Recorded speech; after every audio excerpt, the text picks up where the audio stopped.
Hello! What do you hear? What do you say? That Park Place. Martin Movie Monster Montanero here. I'm the editor-in-chief of a little website called That Park Place, and I am joined by the one and only Vash Sky of the Vash Sky Parkcast. How you doing today?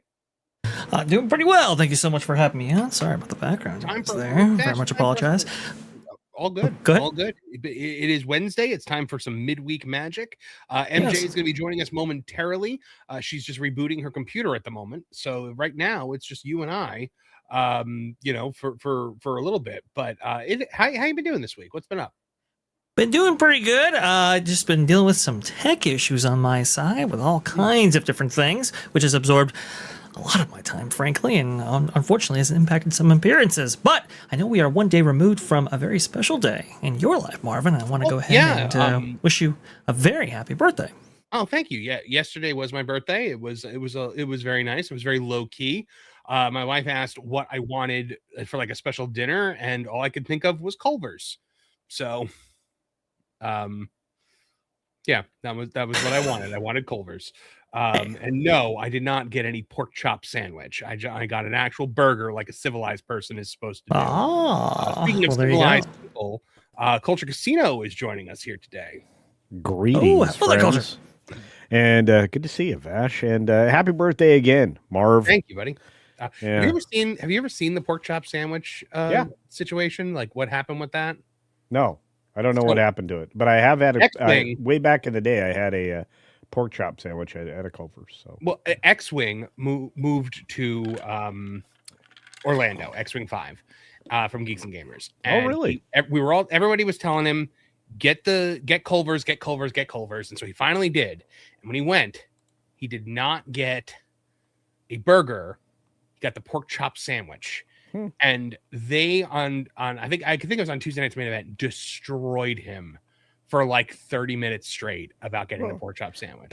But he deserved it probably. So no, you don't get the pork chop sandwich on your first time. That's like you've been there, you know the taste of that burger by heart, and now like, we're not going to get into it here, but there's a clip on Geeks and Gamers Clips, which you guys should definitely go check out. Obviously not PG language the way it is here, so beware of that.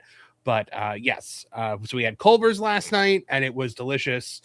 And I sat there and I got to read. I got to finish the Rippaverse Omnibus. Oh, wow. You did already? That thing is like a Bible. I read the whole thing. Wow. I am a Rippaverse encyclopedia now.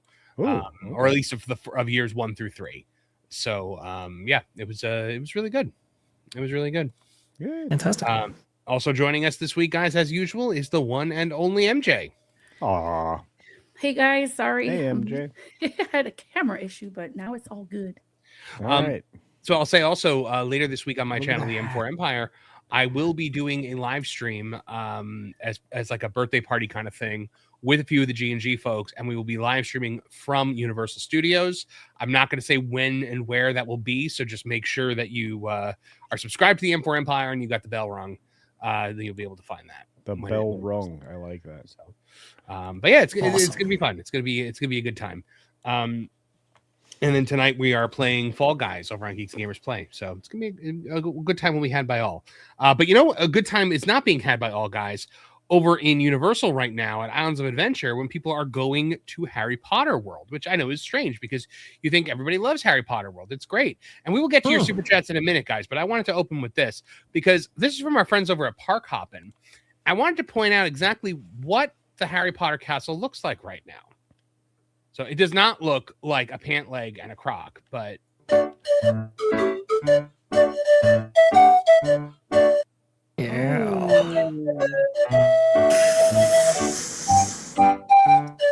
yeah. Like Haunted Mansion? Wow. Look at that. That is Zen Wookiee putting it stupefy. It really does. That is disgustingly horrible. If you're doing external refurbishment on these things, I think scaffolding looks better than wrapping it in like scaffolding in cloth. Or a crane. Disney has done the crane before, but this looks terrible. Could you imagine, like, you're a huge Harry Potter fan and this is like a once in a lifetime trip and you show up and the castle looks like this? Yeah, no. Oh, it's not good. It's not good. Like Hogwarts Castle is one of I always think one of the very best, theme park castles in the world. It's got a great reveal. It's got an awesome, wow moment. I think it's even more impressive than like Cinderella Castle. But man, this looks like the command center from Power Rangers. Yeah. I think it's like similar to the one over at Magic Kingdom. The Haunted Mansion is in that kind of shape right now too, right? Well, at least with the Haunted Mansion, when they put the scrim over it, they put like a printout of like what the building is supposed to look like, so that like it kind of almost blends into the sky, and you still get the idea of what it's supposed to look like. This just looks like a construction site. Not very magical. No. Yeah. And if they're doing any work, how are they doing it with that thing wrapped around? That's what I want to know. Well, they're doing it behind the thing. The thing is covering the scaffold. Right. Goodness. So there's space between the material and like the actual surface of the castle. But man, that is really lame. The idea is to cover that scaffolding right there. It does look rough, and I like how you likened it, Marvin, to a icon, because for Islands of Adventure, really, that doesn't.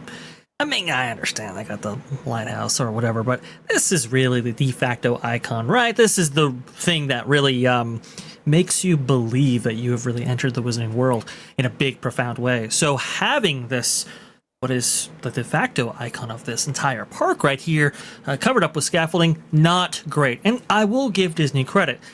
They understood that Cinderella Castle, being one of the most Instagram places on Earth, decided, okay, we're going to spend the extra expense and elongate out this painting process that we have undergoing currently with the Cinderella Castle. We're going to limit it to overnight, early mornings. We're going to get that big old crane out of the way, and that way people can have pretty much unrestricted access to Cinderella Castle for the photos and video opportunities right there.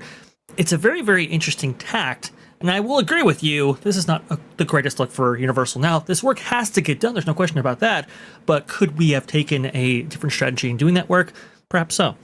Well, and one thing I will say about Cinderella Castle with this repainting, it looks gorgeous. Like, I love the way the Cinderella Castle repainting is going. Beautiful. It actually looks like Cinderella Castle again.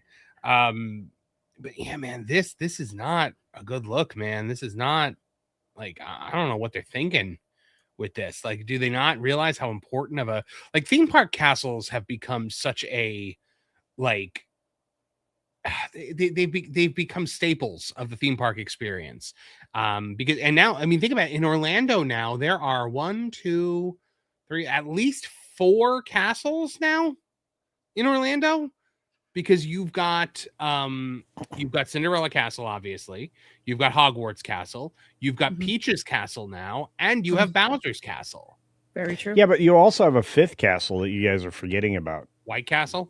No, they have two. They have 2 castles in Magic Kingdom. Oh, they've got 3 actually. They've got Beast Castle, and they've got Prince Erica's Castle. That's a fair point. And Medieval Times on Earl Bronson Highway is a castle as well. And they have a hotel that looks like a castle on iDrive. There are castles everywhere. It's like medieval Europe out here in Orlando. Yeah, it's a big deal. Yeah. But nothing but castles. We've even got culture, a White Castle, the only White Castle in Central Florida. Go ahead. No, I was just going to say, first of all, it was brilliant to mention White Castle. But no, I just, Disney, Walt specifically, had these things identified as right. Each park should have an icon, and the icon should never be an eyesore. And if you want to call them weenies, which is what Walt called them, they center focused the eyes. They didn't detract from the multi-level kinetics of any given theme park, but they did center. Like it established the center of the park and a place to return to go any other place in the park. I feel like the only park that violates that rule is Epcot, because it has 2 centers. But regardless, one is very much centered in America, and one is very much centered in the future. America was the future for the designers of Epcot. And look, the same can be said of Universal. Their centerpieces often were the front of their park as you were entering. Then over time, they had the opportunity to establish an icon, and this is an icon, and maybe even a weenie for many guests that visit this park. They did the same thing Epic Universe is built with Centurion. Was that what it's called? The Centurion celebration area there as you walk through? Celestial Park? Celestial Park, that's what it is. Yeah, that area there, I'm always going to have trouble with that name. I don't know why. But that is also... I mean, Helios almost kind of even looks like a castle with how grandiose it is. Which it is, but I think that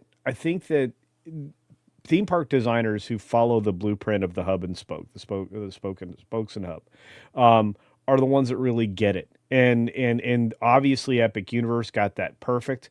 The two parks that struggle with it are the Universal parks that are not Epic Universe. But I think that ultimately that type of design works out well. And I think that's what you're going to see going forward, even in the UK as they build out the Universal Park over there. Mm-hmm. Yeah, but yeah, Marvin, you're absolutely right. This is the first place people go to when they're visiting for the first time. If they're real hardcore Harry Potter fans, they're going to Hogsmeade. They're not probably going to Diagon Alley first. They'll probably head there after. But this is really sad to see. I don't think I've ever seen the Hogwarts the castle like that. I'm trying to recall, and I don't. I'm assuming the castle needed some TLC, which is fine. Things do happen, but I think there are ways to do it without completely disrupting the guest experience. And, when it comes to Hogwarts Castle, I mean, you can see Hogwarts Castle from everywhere, pretty much in Epic Universe. When you walk in, it's directly across the lake from where you walk in. So you see it there. I mean, you could see Hogwarts Castle when you're driving into Universal. Like there's this one area. Massive. Yeah, like when I'm driving, I drive on the side of this lake, and you just see the spires poking up over the lake. I mean, it's become a landmark in all of Orlando. So hopefully, I don't know if the work is still ongoing. This was from a few days ago, so I hope that they can actually get this done with quickly. And yeah, they're pretty good at working rather quick and efficient. Universal, that I wish we could zoom in on the top there. What is that at the tippity top? I think it's the top of the castle. Okay, like those spiky thingies. Spire, like the astronomy tower. Oh, yeah. I mean, we're 16 years removed from the opening of this amazing land that changed the theme park landscape. I don't believe this particular icon or castle has undergone such work. It has to go on occasionally. One of the good things about doing it this way, instead of the Cinderella Castle way, as we just mentioned, is that this work can be done very efficiently, very quickly. So hopefully this comes down as soon as possible. Looks like they are positioning it right before summer, when a lot of those British tourists actually come in and enjoy their vacations. So hopefully it doesn't go on for too much longer, but not the greatest look indeed. But in defense of this, I'm going to say two things. Number one, this is literally on top of a show building. So they may be limited in how they can cover this up during construction or reconstruction. Yeah. Number two, okay, and again, these are things that I think about because I'm weird. But number two, this might also be in service of nighttime shows being more clear because of the paint that's going to be applied, because the surface areas are going to be treated differently so that they're more reflective. And, their outdoor projection shows are neat now, but with a better surface, I think they'll be even better. As long as they can continue to use the same mapping that they developed for these buildings, I think this combined with a new orientation for some of the projection cameras, I think will be again an opportunity. I think that's part of this. And as you pointed out, Vash, this is 16 years in the same condition. So doing this kind of work is to be expected. You're probably about every 15 years you should be looking at this. I can't believe it's been 16 years. It's amazing how time flies by. Dan's Life at the Kingdom just points out the castle looks like it's wrapped in toilet paper. I don't know if maybe Stitch's King is written on the side of it. Oh, man. Yeah. I hated that. I was so angry I got some of the worst pictures for You were there that day? Several years of visiting. Yeah. I was there. The Stitch thing. I think I have pictures. I'm gonna have to go through. Though, wasn't it? I'm so glad I wasn't there for that. I think it was for 1 day culture. I don't care. Then I happened to be there that day. So that's so funny that you were there. Just happened to be there that one Crazy. day. It's just the day that they opened Stitch's Great Escape. All right, so there is cause to celebrate this week, but this is not the official celebration of this. But I do feel I need to point it out and thank our wonderful chat here, because we have just hit 30,000 subscribers here on That Park Place. So great. Huge milestone. Both us and Park Hoppin' have done it pretty much at the same exact time, which is awesome. There will be an official celebration stream happening, I believe, next week. We're going to do something really special. We're still kind of in the planning phase of figuring that out. But thank you guys, all of you, for 30,000 subscribers here on That Park Place. That is massive for us. And let's celebrate you guys a little bit. Juliet out there in the chat saying for £2 sterling, saying evening, That Park Place and chat. And Ruby Hoove gifting 1 That Park Place membership. Thank you so much, guys. Honestly, you guys are the glue that keeps this train moving. And glue doesn't keep trains moving. You guys are the coal that keeps this train moving. How about that, Vash? Is that better? Good coal. I think that's not the one that you get for Christmas. Yes. Railroad enthusiast appropriate. Yes, but we could say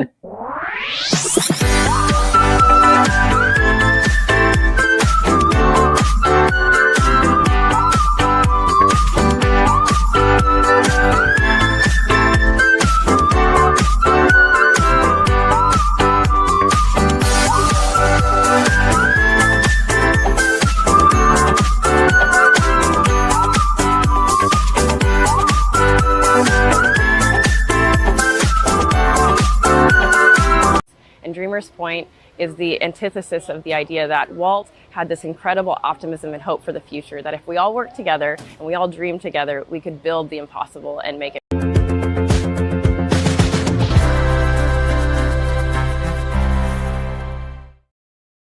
the Walt Disney Company has a brand new boss and a whole lot less employees. The Disney Company has gutted 1,000 employees in a massive layoff that has swept through divisions that were once overseen by its new president, Dana Walden. But however, no pink slips were issued to park employees. Let's talk about it today on That Park Place. Guys, this is probably the biggest Disney story since Josh D'Amaro has become CEO. 1,000 job cuts. And I mean, when you look at this in the grand scheme of Disney layoffs of the past, I believe Bob Iger cut something like 7,000 8,000 people at one point. So I think, but I think Josh, a lot of people are kind of unfairly pointing the finger at Josh on this one. And I'm like, look, the division that Josh ran, nobody got fired from there because that division was doing okay. The divisions overseen by Dana Walden and Bob Iger, however, those divisions were the ones that were gutted with 1,000 layoffs. So let's take a look at it here. It's from thatparkplace.com from today, written by me. The Disney layoffs began this week and are sending shockwaves through the company, with roughly 1,000 employees impacted in a sweeping restructuring effort that touches everything from marketing to Marvel. So the scope of the layoffs is significant. The company eliminated approximately 20 roles within its publicity departments while also cutting the entire home entertainment team. The EPK, Electronic Press Kit Unit, was also shut down, along with multiple high-level digital marketing roles, including senior leadership positions. Now, the impact, however, was not just limited to marketing teams. Marvel saw major reductions across several departments, which include film and television production, comics, finance, and legal. While Disney pushed back on claims that the cuts reached as high as 8% of Marvel's workforce, the company acknowledged that the layoffs were part of a broader effort to scale back operations. Now, the reasoning given here was a reduced production slate. I would say the reason is this guy right here, Bob Iger. Josh D'Amaro has only been the CEO for a matter of weeks, making it difficult to attribute the underlying cause of these layoffs directly to his leadership. Instead, the need for such sweeping reductions appears tied to decisions made well before his tenure began under the reign of Bob Iger. Over the past several years, Disney has dramatically increased content output, particularly through Disney Plus, while also restructuring its internal operations around streaming growth. Now, that expansion has now reversed course with the company emphasizing efficiency and consolidation. But the thing we need to discuss here, guys, Dana Walden's previous divisions are in the crosshairs. Dana Walden, now serving as president and chief creative officer of Disney Entertainment, previously oversaw a large portion of the company's television and content operations as co-chair of Disney Entertainment, while marketing and publicity functions often operate alongside, but not strictly within content leadership. They are, however, closely tied to the performance and scale of those divisions. So a lot of this can be laid at the feet of Dana Walden. Culture, true or false? True. Thank you. Yeah, look, you wrote a brilliant article. This one I loved covering this morning. I feel like people are trying to minimize this, and I don't know if anybody else here feels like they're like, well, this is just a small fraction of the employees. I'm like, because the majority of your employees are park employees across North America. Yeah. You know, the people that are getting hit here, these are the people that have been doing a very poor job of not just producing material for you, but of selling the same material to the audience. Absolutely. And Vash, what we're seeing here, no impact on park operations, but TV and production here, marketing wise, gutted. Yeah, I mean, this is some big news right here. You know, usually you would have in these separate divisions their own separate silos when it comes to like marketing and the facilitation logistical work in order to bring these products to life. Here, though, we see a very big streamlining. And honestly, this is part of this kind of one Disney vision that Josh D'Amaro actually brought out during the shareholders meeting. Very, very interesting stuff.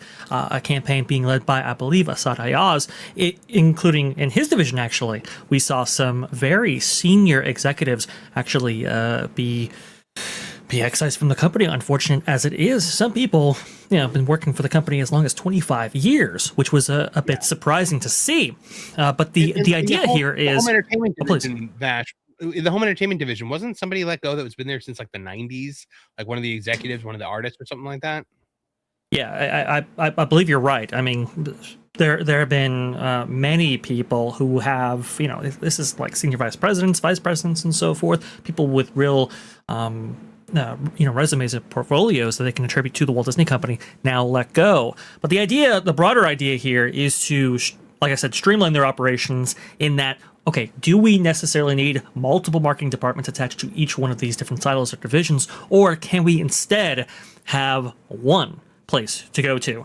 Because here's the thing, we have to be getting the budgets related to these films down. There's just no question about it. Disney has been criticized for years with these 250, 300, 350 plus $1 million budgets in which they are taking these films out of what would otherwise be profitable ventures, like what you're seeing with some of the other, you know, fiscally responsible studios, i.e. Comcast and others, right? We got to streamline this, and that's, I think, the idea behind some of these cuts, and there might be more coming. That's just the thing. This one Disney organizational structure or campaign is not over, so it's going to be really, really interesting to watch this. Also, too, very sad to see that home entertainment got completely, basically eliminated. That hopefully those roles get outsourced. I believe Pro actually had commentary on this, that maybe they actually, you know, just kind of subcontract that out to maybe Sony or something in order to facilitate Blu-rays and 4K Blu-rays, because I think those are very, very valuable, especially to collectors and so forth. So hopefully we see continuation of that. But I mean, this was really striking. Also, to Marvel, a lot of the visual effects departments also gutted, which I thought was very surprising. Almost the entire visual effects department, which these are the people that were under the lash under Victoria Alonso for so many years. We have heard a lot of you know, issues with them in terms of, like, you know, being overworked, crunch culture, whatever have you, and that they faced a lot of abuse. Now they're just fired. Right. Yeah, indeed. And it's so surprising because I believe it was, if I'm not mistaken, Forbes actually saying, making the connections between like this visual effects department and defining the look for something like Guardians of the Galaxy, or maybe even the Avengers back in the day. You know, removing those guys, it's kind of like, wow, you know, how do you maintain that consistency across different films coming out? Is this a degradation of Disney's mindset on the future of Marvel? I'm not sure, but maybe as many as 8% of these cuts coming directly from that division. Right. But let me bring this up for you guys, because what is Disney about to do with Marvel? It is about to spend $700 million on Avengers Doomsday if these reports that we've heard yesterday are accurate. $700 million on a property that nobody is really talking about or cares about anymore. Right. So could it be, MJ, that we are seeing them gut Marvel at a time where they're going to need to start saving money for Marvel? Because if this movie is, even if this movie is a moderate hit, they're still going to lose hundreds of millions of dollars. Yeah, and I think that that could be the reason why they cut so many people. They let so many people go. I'm listening to you guys and I'm absorbing everything you're saying, because the three of you, this is more in your wheelhouse than mine. But I think that a clean slate is necessary. Look, sometimes you have to let people go, and you have to bring in fresh ideas, people with different talents and skills that they can bring. I'm going to use some of culture's terminology here. A lot of the stuff we've been given over the last decade or more has been slop. Neo-Marxism. Completely. No, yeah, slop and bologna sausage is what we've gotten from, Marvel has been a loss of interest. Marvel was once something that go out of your way and, buy the tickets to the theaters because you knew it was going to be a really good film that you were about to watch. And it just doesn't attract the audience back into the theaters. So I'm hoping that whatever it is that they're doing in the background, it's going to be giving us better content for the viewers, because the numbers speak for themselves. People are not going to Disney Plus to watch Marvel stuff, that's for sure. They're getting Disney Plus to watch Bluey and other licensed programs, that are not even Disney. So and also Erica said it a long time ago. They had no business buying Marvel, and it's true. They destroyed Marvel the way that they destroyed Star Wars, and that's just where I'll leave it. They didn't. I wouldn't say that they had no business buying Marvel, because under them, Marvel was a billion-dollar powerhouse. They've destroyed Marvel since. They destroyed Marvel because their tactics shifted and they decided to go the ideological approach instead of just continuing to tell good stories. That's why Marvel was destroyed. That's why now these cuts are coming out of Marvel, because, culture. Do you think that they are trying to mitigate potential losses? Because remember, this is a movie now, Doomsday, that's going to have to make around $1.5 billion to turn a profit. Yeah, I think this is a step in that direction. I think that more cynical and logical minds have prevailed right now in the Disney company. I think it's why you're starting to see a pattern shift. Starting over at Pixar with their recent cancellation of the Bee Fry or whatever the heck that thing was, and stuff like that. I think they're starting to internalize the pain that they've created because of their adoption of the things that MJ mentioned a few moments ago. Identity politics is the center of all, is not working. It never was going to work because it destroys storytelling before you get to telling a story. And you no longer had any part of a hero's journey. So it retards character development, and I'm using that word properly.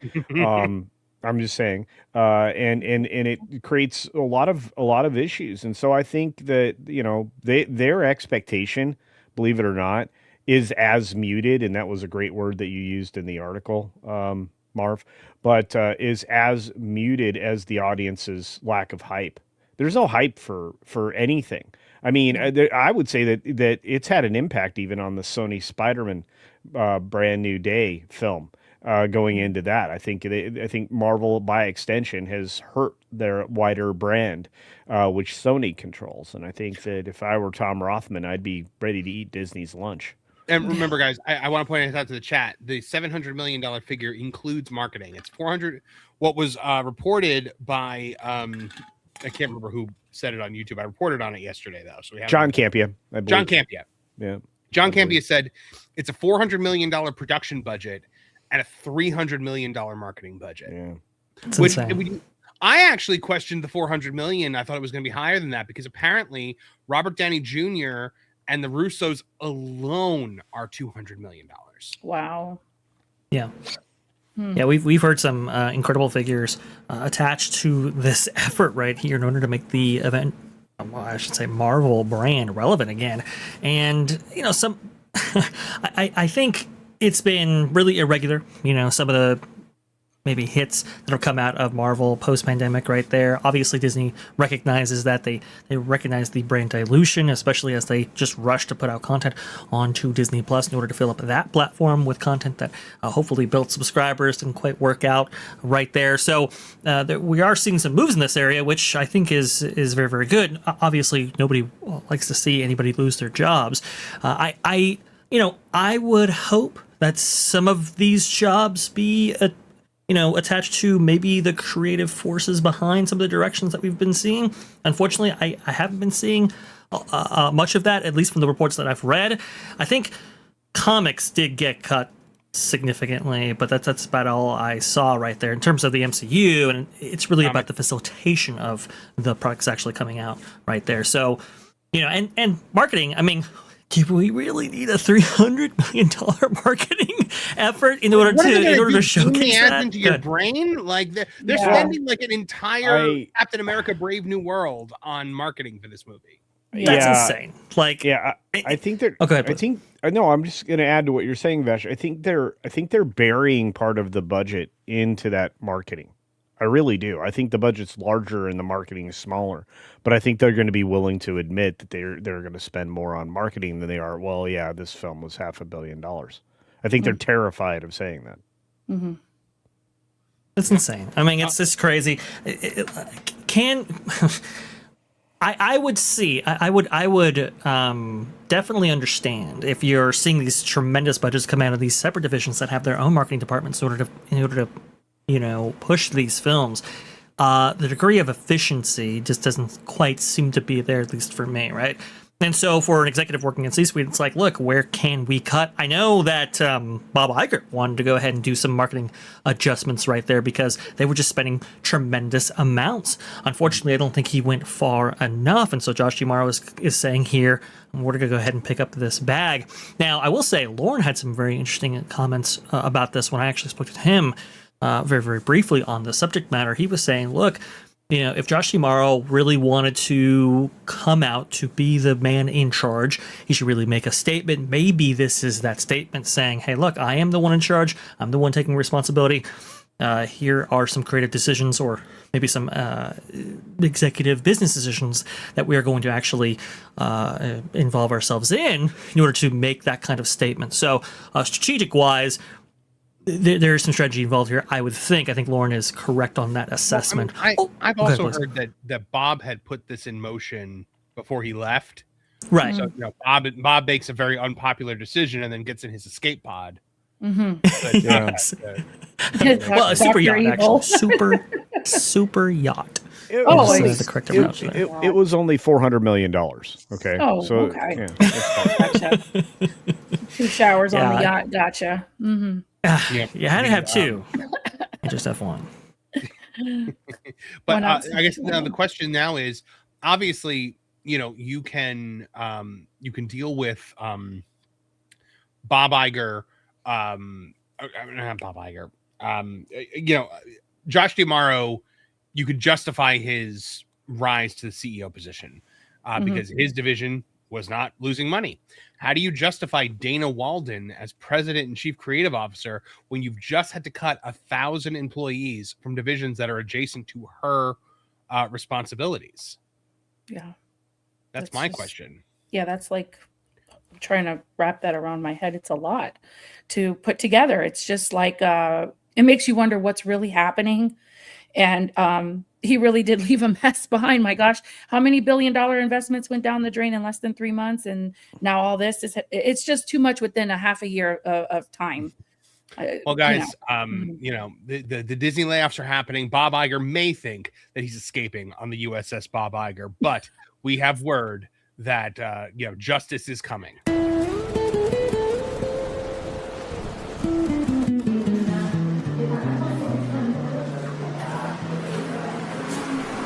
Today is a sad day, you know. The Disney stock it has dropped. Oh no, really? Yes, it's true. A very sad day. That's terrible. Our dear Jefe, Mexican Iron Man, has lost billions and Bob is gone. Bob is on the run. What will happen, Abuelo? For Bob's sake, I hope Mike never finds him. He's a man, he's a man, he's a Mike of a man. Everyone be a fan of Mexican Iron Man.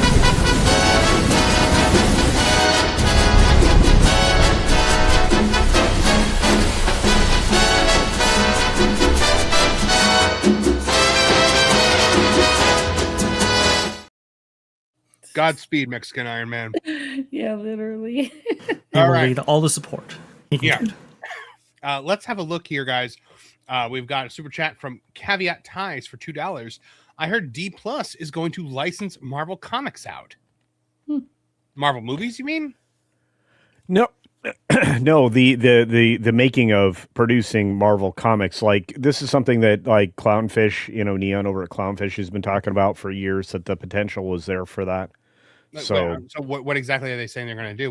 What they'll license out the ability to produce comics using the existing characters to somebody else. Oh, that's interesting. Yeah.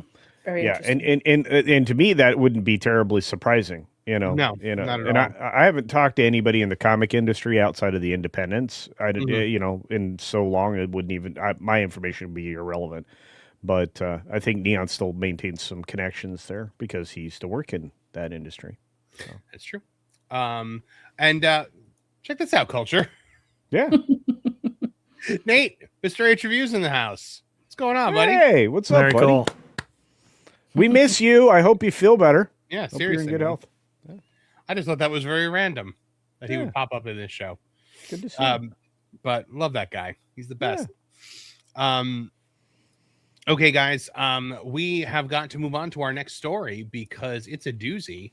We are looking at the return of an icon to the Disney theme parks. An icon that I think is very divisive because some people like me love it. And some people, like I'm going to assume Culture, don't. There we go. One more for the top. Triple decker, just how you like it. Wow, thanks, Mr. Walt. You enjoy it. We will. It's back, ladies and gentlemen. The iconic Mickey Sorcerer hat returns to Disney's Hollywood Studios, albeit in a different place. Let's talk about it today on That Park Place. Culture Casino from Theme Park Insider. Let's have a look at this.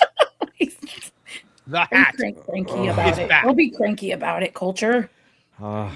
From 2001 to 2015, a giant Mickey Sorcerer hat stood in front of the Chinese Theater and Hollywood Studios at the Walt Disney World Resort.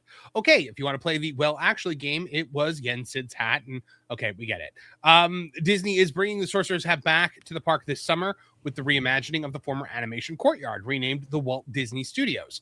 The land will reopen to guests on May 26th, and the new hat will stand over the entrance of the new Magic of Disney Animation exhibit, which will debut later this summer, and there it is. With these Imagineers looking over at it. I mean, this is a much less abrasive way of having the Sorcerer hat out there. Also, in front of the former Star Wars launch bay building will be a new character forecourt, like the entrance of the Chinese Theater. So this one will feature hand and foot and paw prints from some of Disney's most famous animated stars. Let's see, Culture. We have Moana here, and I guess that's Hey Hey pecking around. We just poured this concrete, and all these characters signed their names on it. Okay. We're here at the courtyard of the Walt Disney Studios. My role as a construction manager is to make sure all of our concrete pours go perfectly. But we were visited by some characters. So here we got Cinderella. She managed to lose her shoe yet again. Looks like Yen Sid dropped his hat. We've got Mufasa and Simba here. And of course, Simba's got to follow in his father's footsteps. Gotta hand it to Maui. This one's pretty good.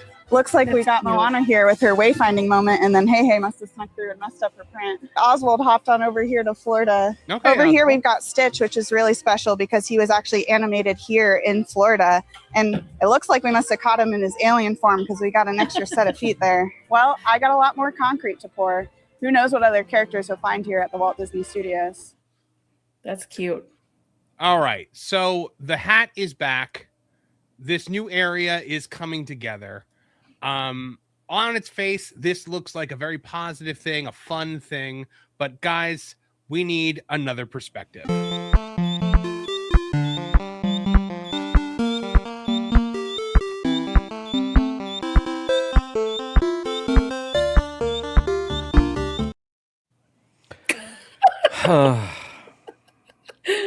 Go ahead. That hat was there for far too long. It was only supposed to be a fixture for a year, and it was one of the worst awful things ever. They tried to turn it into a weenie or an icon. It did not work. It was a despised symbol of bad idea genes.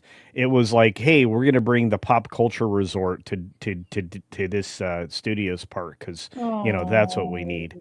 And look, I hated the thing. A lot of other people hated the thing. I thought that it interfered with the whole purpose of the entry plaza, and eventually they finally agreed and got rid of it. Now putting it on top of Walt's building, some people may see that as offensive and trying and difficult, because it's kind of boiling down Walt's everything Walt did to something that's now controversial in Fantasia. So, not happy about it. Walt made Fantasia. That's what I said. Yen Sid is named after Walt. Yes, you are correct. But it like I said, by using this as the icon for that studio, a lot of people are find much offense in Fantasia. Okay, well, ladies and gentlemen, this has been your That Part Played Cranky Casino moment.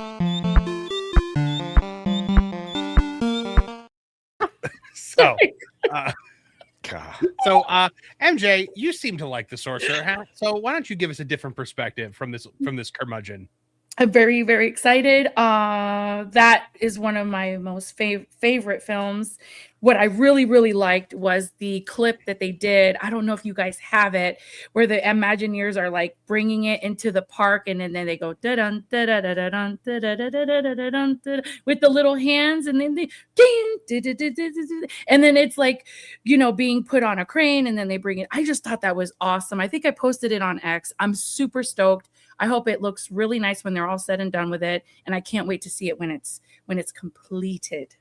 Yes. Yeah. Vash Sky, the other thing about this was the addition of the paw prints and stuff like that. Do you think this takes away from the Grauman's Chinese Theater replica, or do you think this actually adds something to this new space? No, I think it adds a little bit. We've seen this before, in which they've tried to replicate these kind of handprints in various different ways around Disney Studios before. So I think it's kind of in keeping with that tradition of, with the Chinese Grauman Theater, you have, maybe handprints of live actors, right? People most connected with, traditional cinema. Whereas this is the celebration of all animation, right? And so to be consistent with that, you're seeing all these kind of, paw prints and Cinderella's, slipper and so forth, these references to animation in Disney's catalog as a celebration of that medium. So I think that's pretty good. I mean, that's a pretty decent way of looking at it right there. To actually reference the animation building as it's found in Burbank, I think is very, very cool. It's very distinctive, very iconic, and yet nobody really gets to see it all that well. I do wonder if some of these references are a little bit maybe esoteric, maybe they're a little bit too deep, so that people can actually appreciate them and see them and kind of understand what they are. I'm not entirely sure if that's going to be the case for everybody actually coming to Walt Disney World and experiencing this animation courtyard, but for the fans who actually know these references, not a bad way to incorporate them into this attraction. So I always loved the magic of Disney animation. I liked it back when this was a working studio. I was really sad when they got rid of it. I understood the need to get like some Star Wars in the park as quickly as possible back when they did it. But we needed that Star Wars launch bay since Galaxy's Edge is open, like we need a hole in the head. So I think bringing this back to the way it was for the most part is going to actually be a very good thing. I'm personally excited for it. I think bringing back the vision of the Sorcerer hat is, it is a symbol of Disney animation, and the Sorcerer Mickey is my favorite Mickey. And you see the Sorcerer Mickey throughout Hollywood Studios. That's the Mickey that you can meet at Hollywood Studios, and it is the Mickey that is at the top of the mountain at the end of Fantasmic. So I'm all for this. I think the hand and footprints of the cement are cute. I think it's a fun addition to this park that's maybe culture, bringing it back to a little bit more of what it was always meant to be, a celebration of film and cinema. What do you think to that? I think more is not always better. Okay, but they've sapped so much of the identity of this park away. Like we used to have like the attraction that used to be where well, I mean, this is IP Park, and the Great Movie Ride, which is now ridiculous Mickey and Minnie's not even average adventure. Agreed. Replace that. The Great Movie Ride was, again, this was supposed to be a studios park, and as you referenced, I missed the elements that made it a studios park. The sound demonstrations and everything else that they were doing at the time, showing people how productions were made and how, this lake scene looked completely different shot against this background. It looks like they're really on a boat. All these other experiences really did kind of add to the idea of a working studio park. It's a shame it didn't really work that way, and it's a shame that the costuming was relocated. But like I said, the big shame here is taking away, as you mentioned earlier, this does take away from the Grumman's experience. But the Grumman's experience is already destroyed because, well, it's not the attraction that it used to be. And look, I like the tip of the cap in this case, the Walt. But I mean, I really don't. Like I said, I feel like this is an afterthought to fill a space that they didn't think about very well. That's what I think. I could be wrong. Okay. I understand.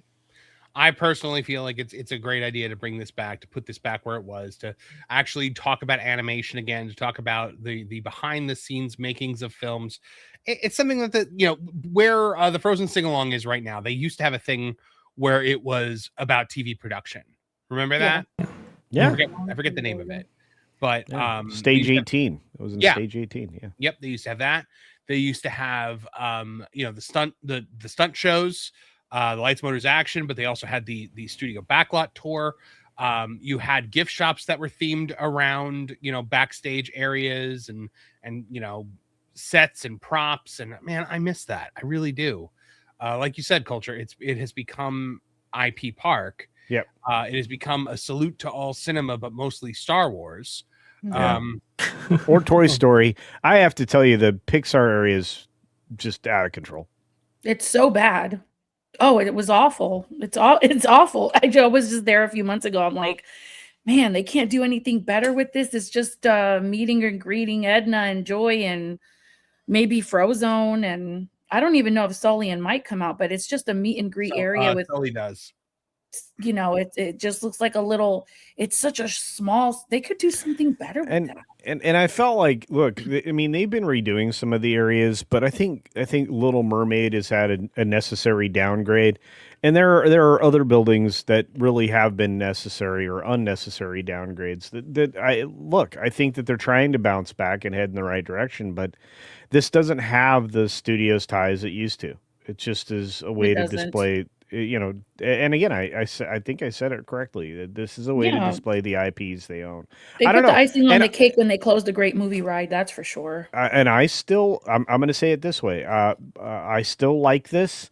On one of the preview days, the Great Movie Ride was replaced with Mickey and Minnie's, pathetic outdoor adventure. I was standing in line and was having a conversation with Josh tomorrow, with the people that I was joining in the group to see that during a preview. And I'm just gonna, I didn't pull punches. about my thoughts around it and what Disney was in development with at the time. How did Josh And respond to you? not well. Really? So he What didn't. did he say? He didn't stay in line. He kept moving back several patrons. He got away from you as fast as humanly possible. Well, I mean, it's just me. Look. I mean, it was an interesting thing. I don't think he would remember because I don't think I made that much of an impact. But I certainly wasn't giving him the kind of feedback that he would have appreciated. Josh Diamaro gets in line. Culture Casino.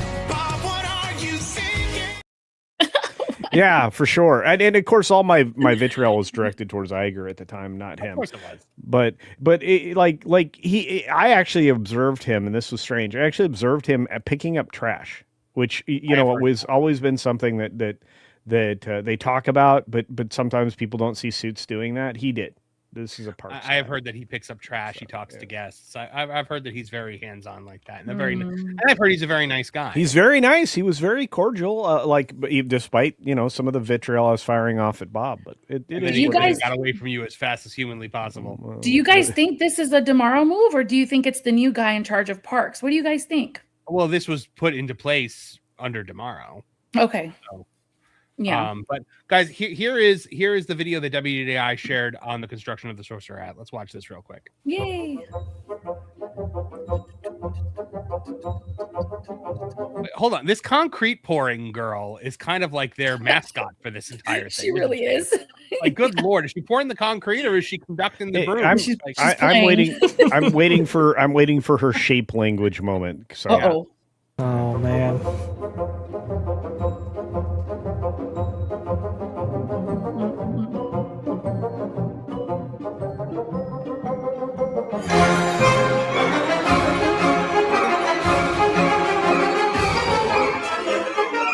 It's gonna kill the sound on that because we might get dinged. That's the intense part. That's why it's shaking. I love it. It's so cool. All right, well then there you go. It's all installed. It's it looks decent. And you'd have to be the world's biggest grump to have a problem with it.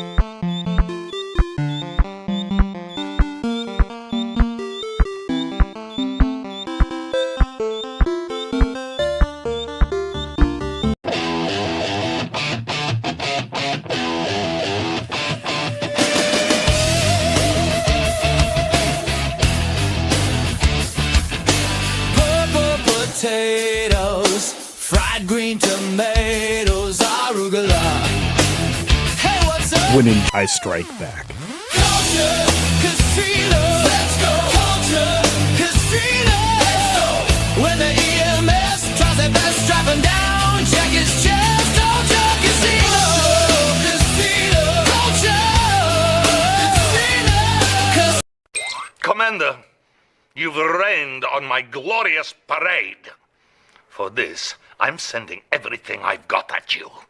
But I won't let you have the satisfaction of catching me. I'm escaping to the one place that hasn't been corrupted by capitalism. Space! That was perfect. I just love that one. Oh, man. So no super chats to read right now, but Chef Eddie does say it's a postmodern Neo Wizards hat. Oh. So just wanted to point that out. Postmodern Neo Wizards hat. Look, I love fake wizard. What is happening right now? No. It's not fake wizard. It's about you. It's things you hate. James Old A for 5 says the great movie ride didn't need to go away, but could have been rethemed with classic Disney and Fox films. That's correct. I totally could have agree with rethemed that. it with actual, movies that they had the rights to.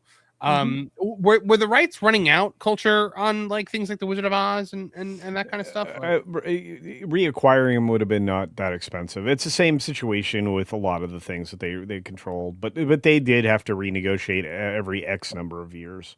So, yeah, like you said, I mean, there was a lot of things they could have filled with. They owned Aliens. There was no reason to get rid of that segment. They owned Fantasia, which was one of the central parts of the attraction. Even though that was all a screen, and they never bothered doing an animatronic or anything else with that. I still felt like that was part of the movie history. The whole history of movies element there is missing. How can you call this a studios park when the only references to history is a small 2-block, 3-block area of recreations of maybe Sunset Boulevard and other areas? I mean, it's very odd, and they wasted so much space there. I mean, they truly did, and there's still wasted space there, despite the fact that now the onstage space that used to be there is now off backstage space. Look at what the icon of the park is now. It used to be the Eiffel Tower. It used to be, and then it was the Chinese Theater for a minute, and then it was the Sorcerer's Hat, and no, it was the Hollywood Horror Hotel, and now it's the Hollywood Horror Hotel, which is not about making movies. So, making television though, Twilight Zone. Yeah. Oh, the Twilight Zone. Yeah, that was the series, or that was a movie. I can't remember. Yes, and both. But they use the television. Proton 5 says that Park Place is laying off Culture Casino for not being cranky enough to be replaced by a lady named Karen. I wait a minute. I've been writing some very cranky articles lately. You have been writing some very cranky articles lately, but cranky articles that have been very good. So thank you. I believe one of them did very, very well over on Newsbreak. I don't think you're cranky. I think you're syndicated on the Newsbreak app. Well, that's cool. So. Ooh, very cool. Yep, and one of Culture's articles hit pretty big over there. So, Albertus Magnus for $4.99 says few can match my curmudgeonliness, but I like the Fantasia hat and Fantasia. Don't understand the objection. There you go, Culture. Albertus Magnus, you need to lay off. Look, I'm not going to yuck other people's yum. If you like things, that's great. That's what you do. No. I yuck the things I yuck. Like, look, I don't eat all fruits and vegetables. There are certain fruits and vegetables I don't eat. One of the fruits is because it'll kill me. But there are a few vegetables I'm not huge fans of. I'm not going to share those with you. But you think I'm going to poison you with the fruit? Maybe it would prevent me from giving you that fruit. Oh no, I'm allergic to strawberries. Oh, as much as growing up as a kid, I loved them. They're actually really easy to grow in my grandfather's garden in his backyard. But yeah, I must have eaten so many of them that eventually recognized that there's a reason I stopped breathing. Oh, jeez. Yeah. So it closes up my throat. So. Oh my. Not good, Culture. Don't bring. Keep an EpiPen close by. My goodness. Well, I just tell everywhere I go, especially at Disney, I cannot have strawberries. I went for Skunkman here says I'm going to continue to advocate for Muppet Vision 3D, even if it takes rallies, campaigns, and other things. I'm with That's you. That's a good thing. I'm with you too. Bring back Muppet Vision. I still wear my Save Muppet Vision 3D shirt into the parks, and I always get compliments from cast members about it. There is an empty building they could put that show into. Absolutely. They can get rid of Villain's show and put that in there for sure. Stupid show. They could get rid of Ariel at this point. That thing sucks rocks now. Oh, don't say that. Oh, no. That show, I don't understand why that show is still there. It's so dated, and they just changed it. They need capacity for that park. That's the thing. And that's why, utilizing a space like this where it previously has been underutilized, like the launch bay and so forth, it's really important for a park that, well, as Culture Casino has brought out many times before, can't grow that much. Well, guys, speaking of the Muppets. It's showtime! Straight from the heart of the park! Rock and Roller Coaster featuring the Muppets is on its way, folks. So much so that we are now getting word on what the soundtrack will be. A second Electric Mayhem song has been revealed for the attraction, and it's a familiar tune that will be sang by a chicken. Let's take a look at it today on That Park Place. So, guys, I've been very negative about this Rock and Roller Coaster retheme. I just, the Muppets didn't need a roller coaster. They needed their show at their theater. But let's take a look here. The second song has just been released for the new Rock and Roller Coaster starring the Muppets. Just like Rock and Roller Coaster starring Aerosmith, the Muppet version of the attraction will have track lists of several different songs performed by the Electric Mayhem. The second song now will be Born to Be Wild by the Electric Mayhem featuring Camilla the Chicken. Born to Be Wild, released by Steppenwolf in 1968, is an iconic anthem celebrating freedom, motorcycle culture, and the thrill of the open road. Song 2, released by Blur in 1997, is also going to be in there. And that's a satirical song with the nature of grunge music. Has a lot of woohoo and yeah yeah lyrics. It is unequivocally Blur's most famous and popular song. Disney will be pulling back the curtain one track at a time on this. Guests will hear one of several songs performed by the Electric Mayhem during their limo ride across Hollywood. The songs are expected to correspond to train cars like the previous version of Rock and Roller Coaster, also kind of like what they do now with Guardians of the Galaxy, where it's always one song of many. Not to be completely random selection. It will not be a completely random selection like Guardians of the Galaxy Cosmic Rewind. Electric Mayhem consists of Dr. Teeth, Animal, and we know who's in Electric Mayhem. Thank you. But yeah, guys, so culture, if I may. Come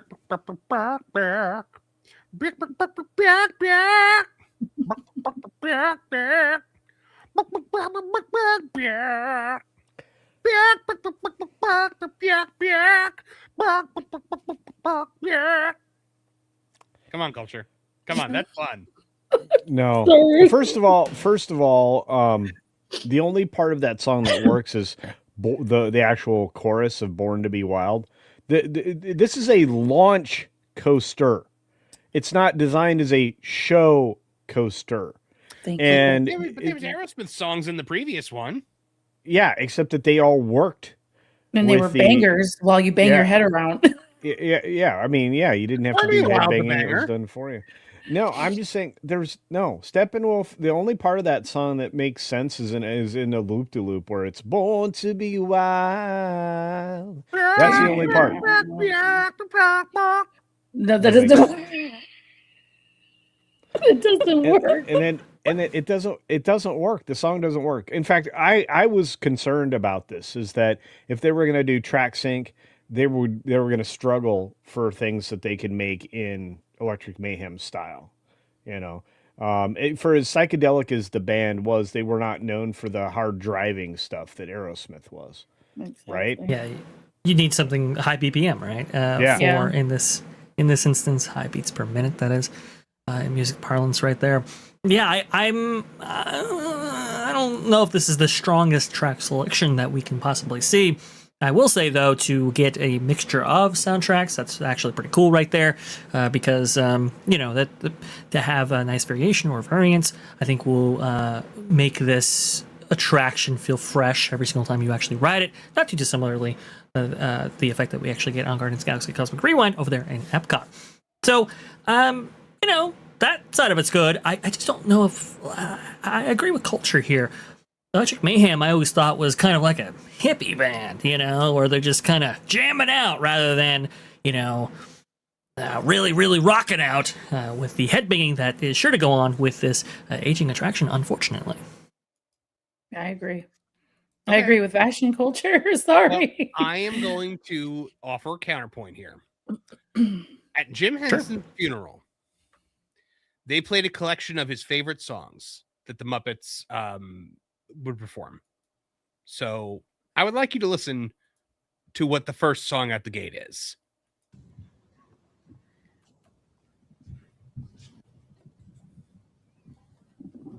Wow.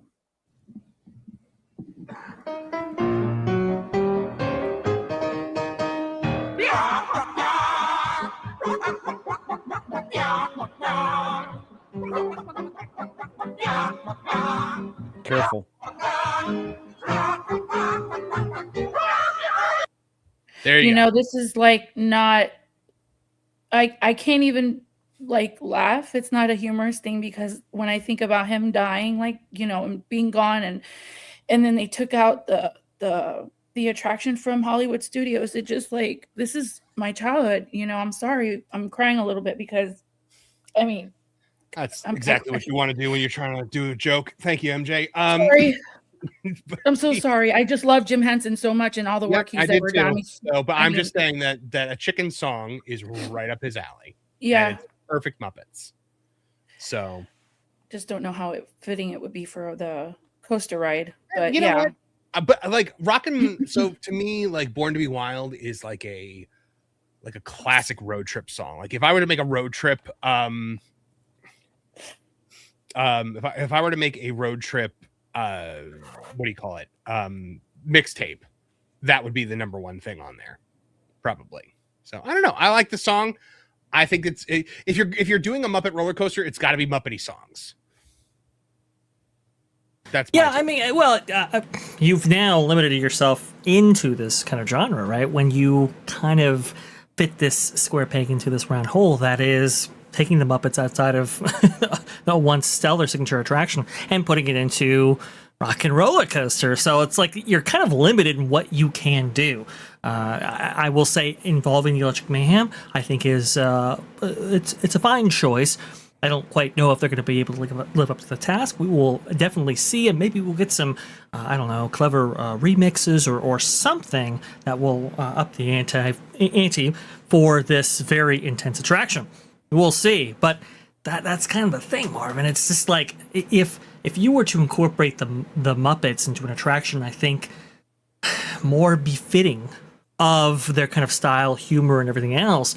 Maybe, when you incorporate songs and elements from Electric Mayhem, maybe it fits in a little bit better than Rock and Roller Coaster. I mean, they really have to provide that amazing suite of different melodies that really make this come alive and really, well, put the rock and roll into this Rock and Roller Coaster. Right? This attraction is known for music, I guess is what I'm saying, and they have to live up to that.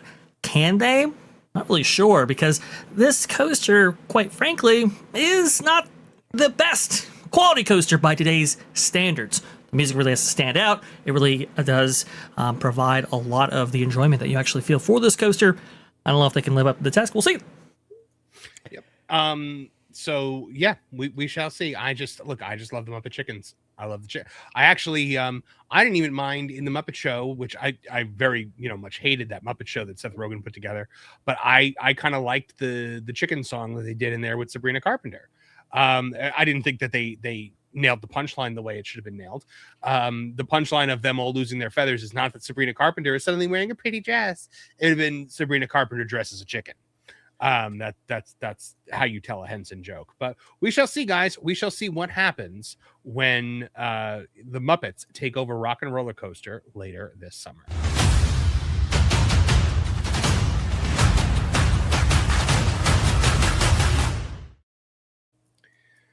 Okay, Packing Protons says Concrete Girl might be what Jeremy would call a GCL. I don't know what that means, and I'm going to assume it's inappropriate and not look further into it. So interesting. Christian Corlejo for $5 says, if each of you could design your own theme park attraction with unlimited funds, what would it be? Attraction type, IP, no IP, animatronic types, etc. Culture, I feel like this is specifically designed for you. Well, I actually fully designed an entire theme park or set of theme parks around the Lord of the Rings trilogy and The Hobbit. So it would be a 4-day park experience where you would just travel to each park linearly. First, you'd start with The Hobbit to get familiar with that storyline. Then the next day would obviously be, and so on and so forth with the books. But honestly, the attraction I would get the most joy from is a modified log flume attraction, which would be the trip down the river in the wine barrels. If you recall that particular part of the journey of the ring, and I some of that is a controlled fall. That would be part of the flume, where literally you would be aided with a falling arm down, like experience an actual like drop, not very much unlike what Splash does, but literally a fall, and that would take you down underneath the water level that the guests could see into, and then you would emerge like you were popping up out of the water, just like they did the animation. Wait, do you remember that animation? By oh gosh, who was it that did that animated version of The Hobbit back then? Anyway, the idea being that would be it, and then of course that would be the attraction that I would spend the most time and money on, because I think it would be the centerpiece of that particular park. The other thing that I think would be lovely is remember the butterflies above the tree level? That would be another great area to design as well. I like all of these ideas. Vash, what about you? You ever have any ideas about this? I would really have to think about the IP, probably a traditional Star Wars or maybe even a Jurassic Park ride. In terms of IP, I'd really have to think about that. But what if you could have something like an EC, I should say, electronically enhanced motion vehicle, I do believe, kind of like Indiana Jones, right? What if you were to have that transform into an aerial attraction not too dissimilar to Peter Pan? That might be pretty awesome. I saw some patents for this, I believe, filed by Universal for something like that. And I just got the brain kind of thinking about it because, man, that previous like Marvel attraction, for example, in which you would have your vehicle experience transform from like a Star Tours type simulator into something like a flying attraction like Avatar. I think it's always been something that I think is really ambitious, really groundbreaking, really kind of it could be defining for a generation if actually done correctly. So those kind of transforming attractions, I think I'd want to go ahead and pursue something like that. MJ, what about you? Oh yeah. Well, as much as I used to love thrill rides, I really think it would be so much fun to have an attraction that everyone can do.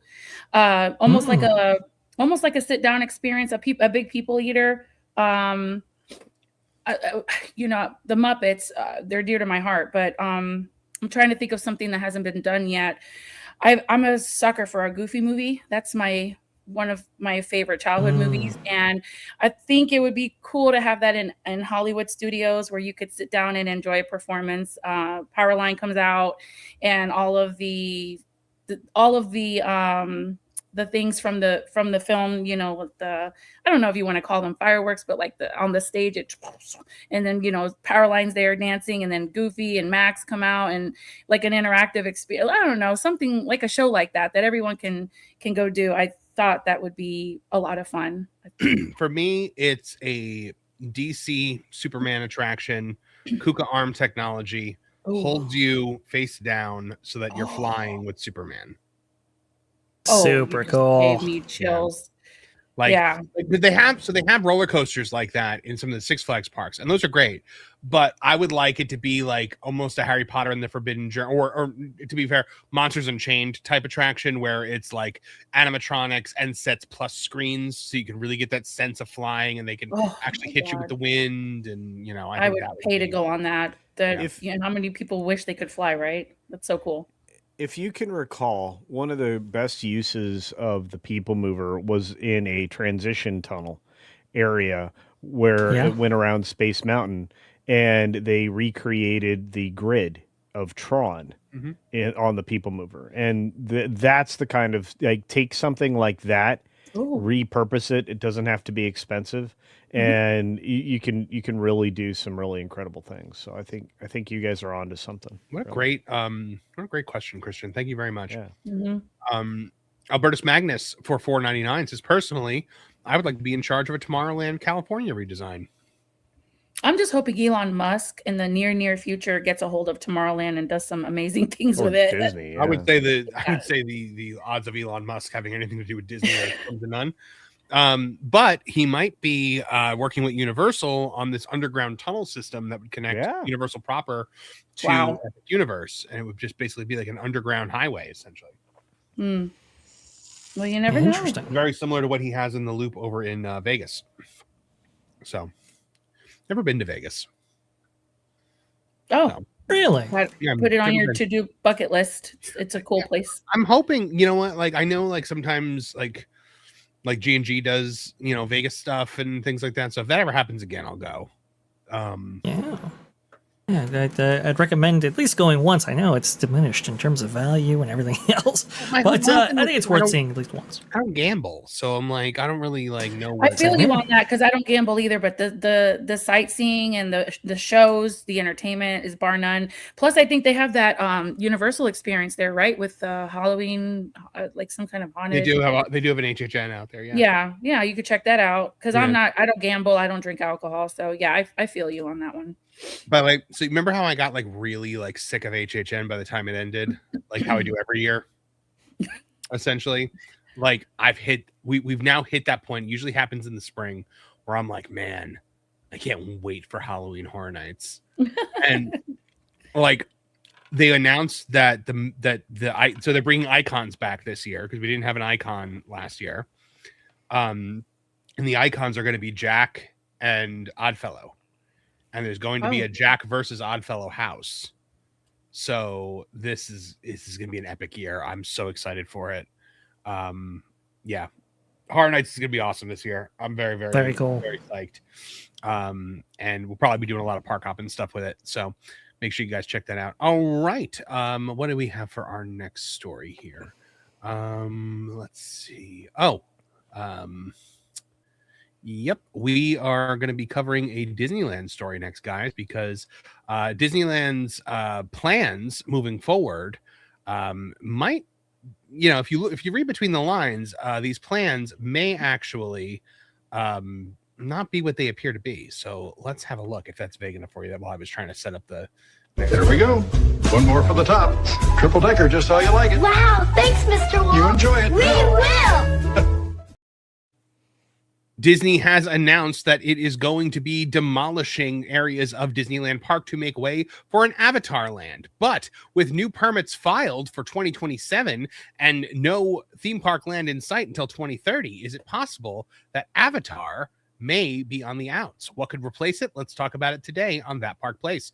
All right, guys, this article from the New York Post says Disneyland files confidential permits to demolish popular ride to make way for Avatar Land. Now, we thought this was going to be sometime in 2026, the closure of Monsters, Inc., right, Vash? Yeah, vaguely, right? Because I think earlier they intimated that they were going to go ahead and do that, do the closure, at least, of Monsters, Inc., Mike and Sully to the rescue, I believe. They intimated that they were going to close that earlier. And then Thomas Muslim came out and said, no, we're going to go ahead and do it later. But that it didn't have any impact on the expectation of when Avatar was actually going to open. So this is kind of an ongoing saga here. But let's go ahead and keep going. And I'll fill you in on the deets. So Disney has quietly filed confidential demolition permits tied to a future Avatar-themed attraction planned for Disney's California Adventure, even though the existing Monsters, Inc. Mike and Sully to the Rescue ride isn't expected to close until 2027. The permits, first flagged by Theme Park IQ, cover the Monsters, Inc. building and the Hollywood Lounge quick service location, according to the Orange County Register. Disney officials confirmed the filings support long-term expansion work in the Hollywoodland area, but emphasized the permits are part of early planning. Theme Park IQ, which offers real-time updates and schedules for Disney and Universal Parks, noted that the permits are in their early stages, so don't expect anything to happen for a while. Now, here it says, Disneyland has filed 9 confidential plan check demolition building permits this afternoon. One of the permits is related to the Monsters, Inc. attraction building, and one is related to the Hollywood Lounge QSR building. As these are confidential, there is no specific show. Yeah, and so here's the Hollywood Lounge right here. Here's the Monsters Incorporated building. Vash, if they are not getting rid of these until 2027, we're looking at no Avatar land until 2030. And with the Avatar movies making less and less money with each subsequent film, is there going to be enough sustained interest for an Avatar land come that time period? Yeah, I mean, this is a big question burning on the minds of many different Disneylanders who have kind of kept track of this ongoing situation right here, because it would very much appear that Coco is going to go in that space right behind Pixar Pier there. They're already clearing stuff out. They're already making waves in order to make that new attraction boat ride, I believe, possible. So it's like, okay, that's clear. This is coming. All good. With this, though, it's kind of a revolving situation because you have the transportation center right above this area as listed out on the map on screen right now. And so there's some logistical hurdles involving that. You got to get the parking structure up and all of that. With this here, though, it's like this is constantly moved. At first, it was going to be, okay, Monsters, Inc. is going to close until 2026. And it was like, no, it's going to move until the end. It's going to be closed at the end of 2025. It's like, well, okay, well, that's significant. And then it moved back again. And it's just like this kind of revolving situation right here. I think some of that has been influenced by the transition between Camp Rock and Thomas Muslim. The two Disneyland resort presidents right there. So it's like, okay, maybe they each have their own ideas of what actually should happen or take place here operationally. Mm-hmm. And yes, I mean, in this whole time, Fire and Ash, right, has come out and it earned what? At least $500 million less than the previous iteration in this franchise. I that think being more than that, yeah. Yeah, I mean, well, at least, right? Which is a significant underperformance of Way of Water. Now, you'll remember Way of Water was the kind of, it's the genesis of all of this, right? Because that when that movie came out and makes way over $2 billion, that is right around the time that Bob Iger's brought back into the company, that being December of 2022. And when he comes back in, it's like, look, you're taking a look at the franchises, the various slates. It's like, okay, Star Wars not doing so well, Marvel not doing so well. What is doing very well? Avatar, right? And there was always some pushback and some criticism of the Fox purchase that Disney wasn't properly leveraging that brand, that $70 billion purchase there. So it's like, okay, let's go ahead and put some of this to bed.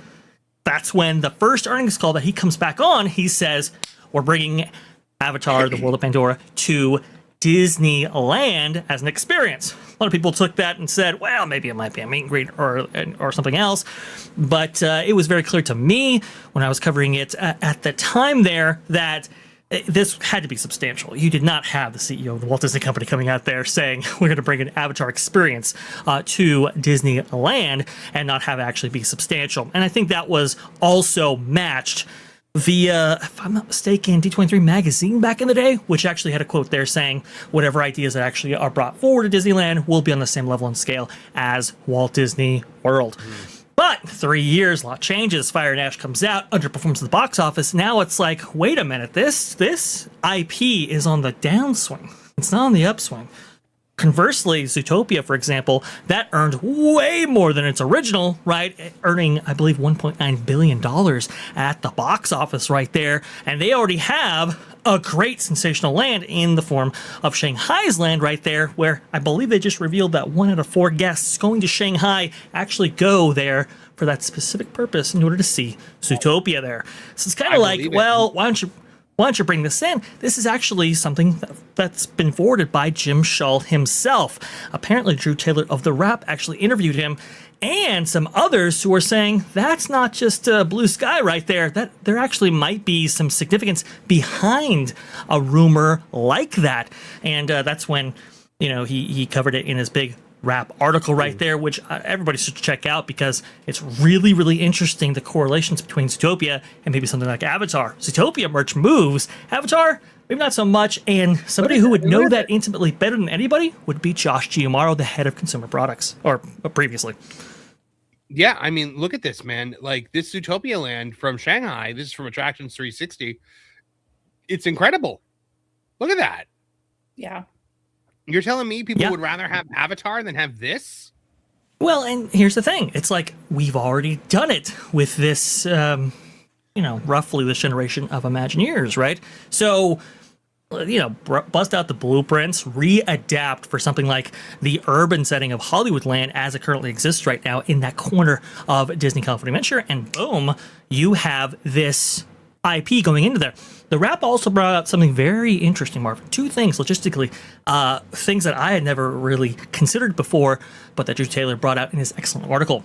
1, there are some logistical issues bringing a boat ride into that area of the park because, well, you're going to need some kind of water treatment facility, which takes up even more land than just your Avatar experience. Because apparently they, at least the concept art has shown that they might be going with something like a Shanghai Pirates of the Caribbean type ride system right there in a very small space. We'll see how effective that actually is. Number 2, though, if you were to go with something like Zootopia, which has Hot Pursuit, I do believe is the key attraction right here, it's something very similar to like a Mickey and Minnie's Runaway Railway over there at Disneyland that currently exists in Toontown. The idea being that, well, if we go with that kind of attraction for that space, it's going to be easier to maintain because a lot of those parts actually cross over. So there are some operational considerations that might be making this decision for Disney on their behalf.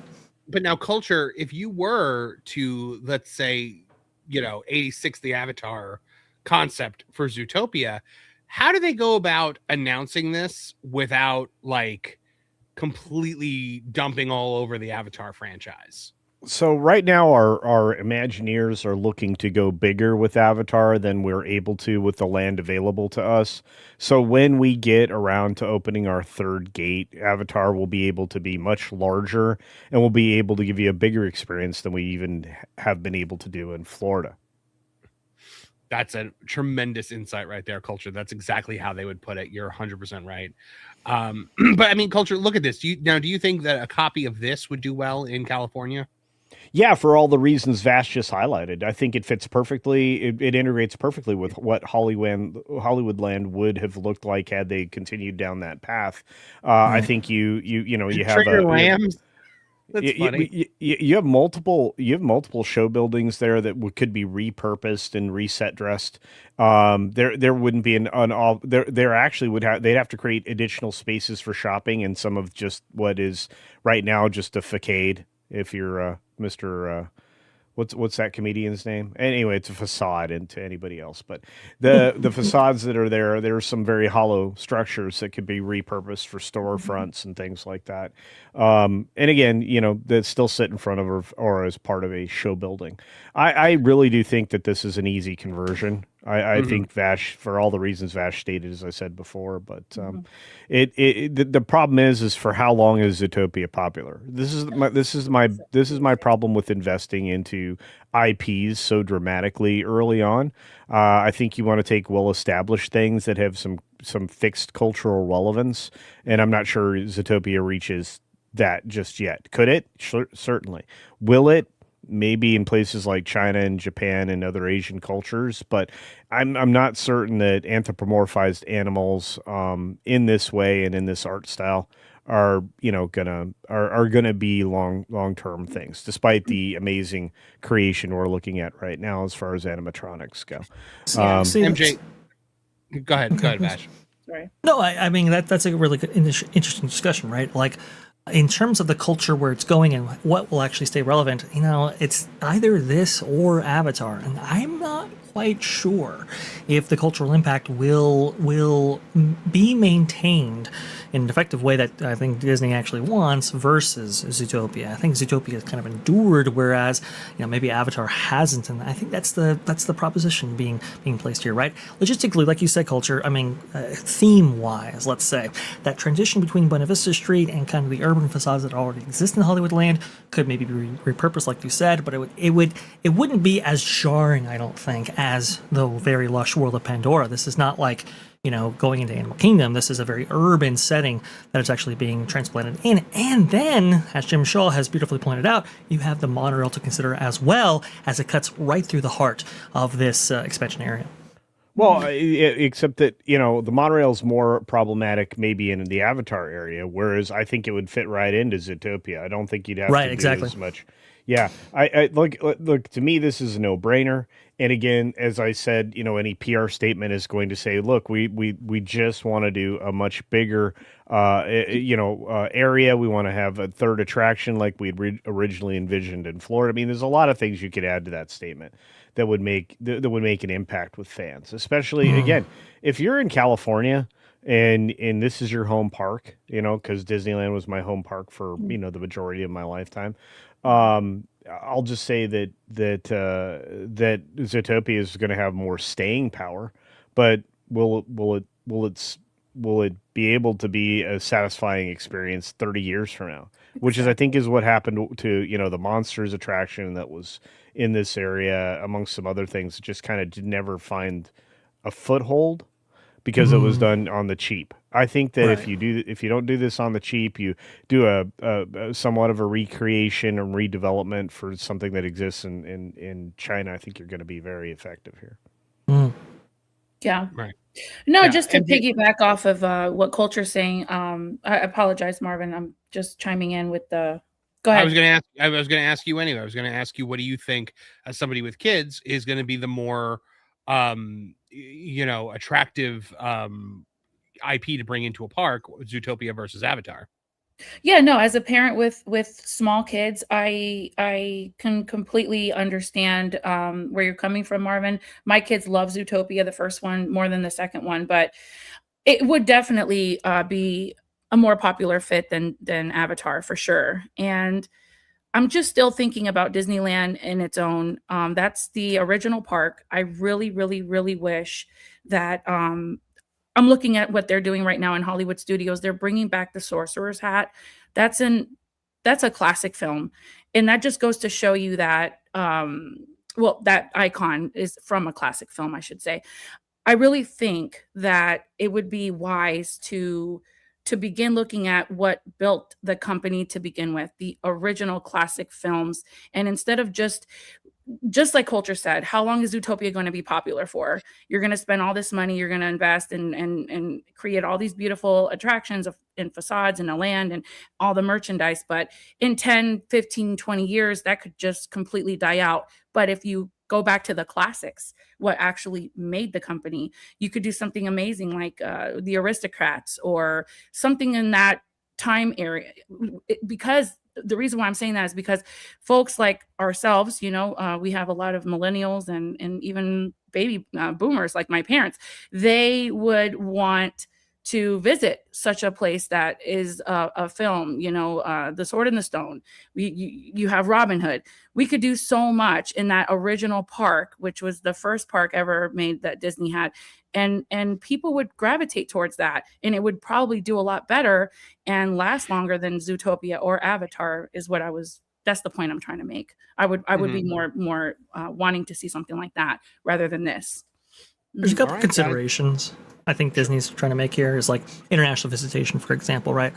Zootopia and Avatar. I mean, as amazing as some of those brands or some of those franchises, as you brought out there, MJ, are, especially to us, when you are factoring in an international audience, Zootopia and Avatar are going to be at the top of the list right there. So that's kind of the other thing I think that Disney's considering in this space right here, and why people have really distilled it down to two, because it kind of fits all of those metrics. I think for what Disney is actually looking for, they're looking for merchandise drivers, right? They're looking for franchises in which you can put maybe a dining experience in, and we'll have repeat visitation going forward. So all these different considerations, I think, are making up this decision right here that Disney's going to have to make. Now, just because permits have been filed for this area doesn't necessarily mean that what will transpire there eventually will be what they previously announced, as we've seen all too well before. Well, guys, we are going to see come 2027 whether we get any kind of announcement, whether Avatar is going to be moving forward or whether we are going to be taking an entirely new direction.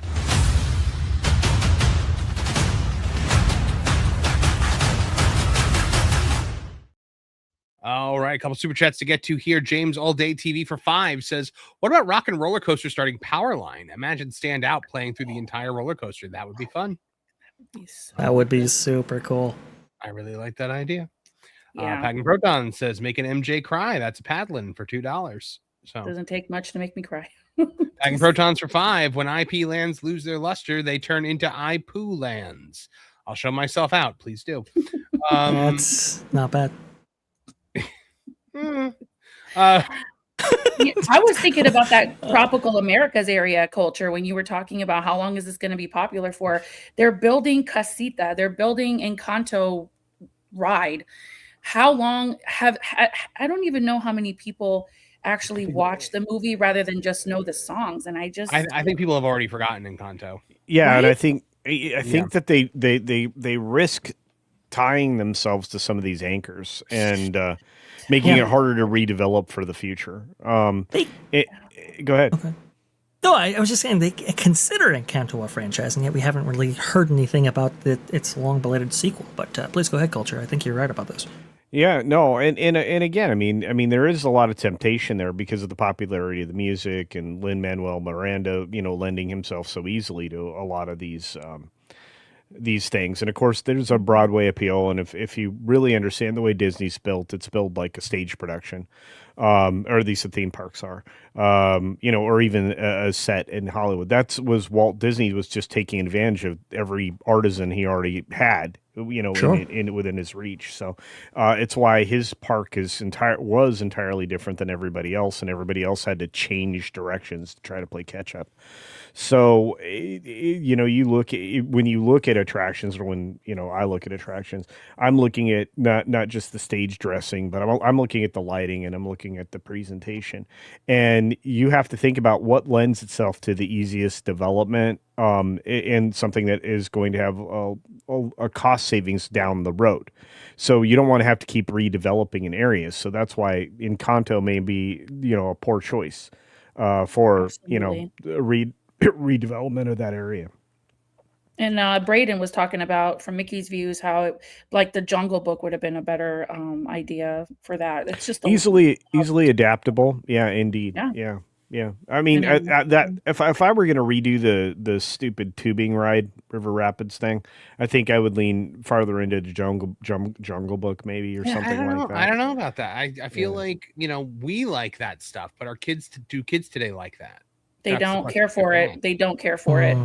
That's the question you have to ask. Like, you can't design theme parks for a bunch of 40-year-old millennials.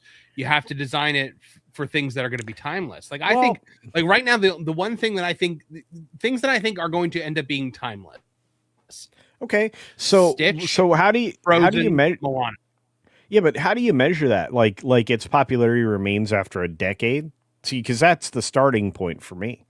When you look at an attraction that's a book report ride that they claim they don't build or never have, or that's not Imagineering, I look at Peter Pan, and I point out that it's popular not only at Disneyland but in Florida as well.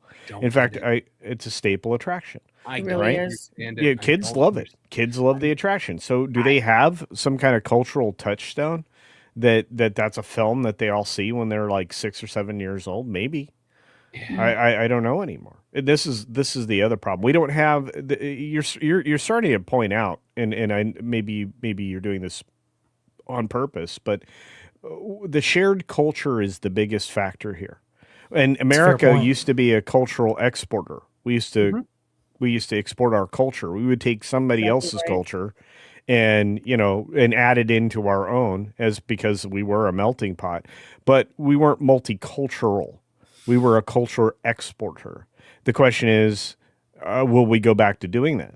There's a shift afoot in the Circle K, and I think that we are going to go back to being a cultural exporter here in the very near future, because the monoculture monoliths that may be intriguing to people now aren't sustainable long term. So, all right. Well, guys, we have got to get to our last story of the day, because we have got a big one. It's actually late breaking news, like major breaking news that I don't think anyone saw coming. So let's get right to it.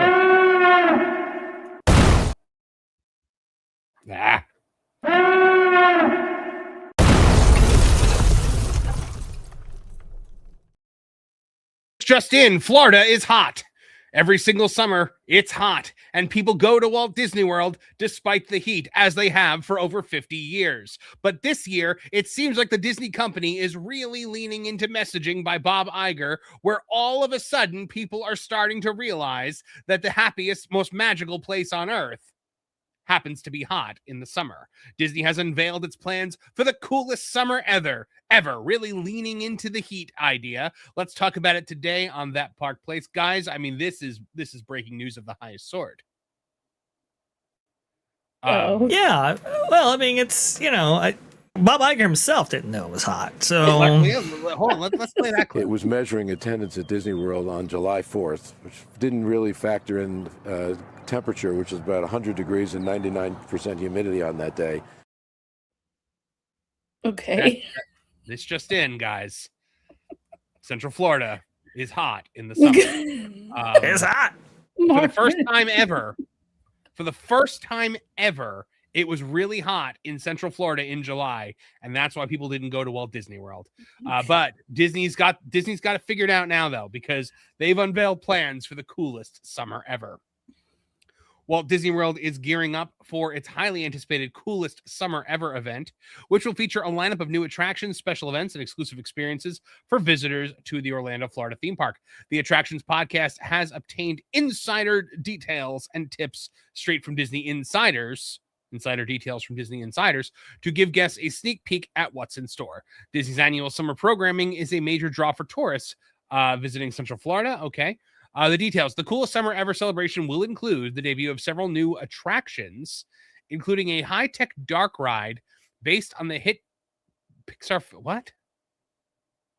Based on the hit Pixar film Turning Red and an interactive scavenger hunt through the World Showcase at Epcot.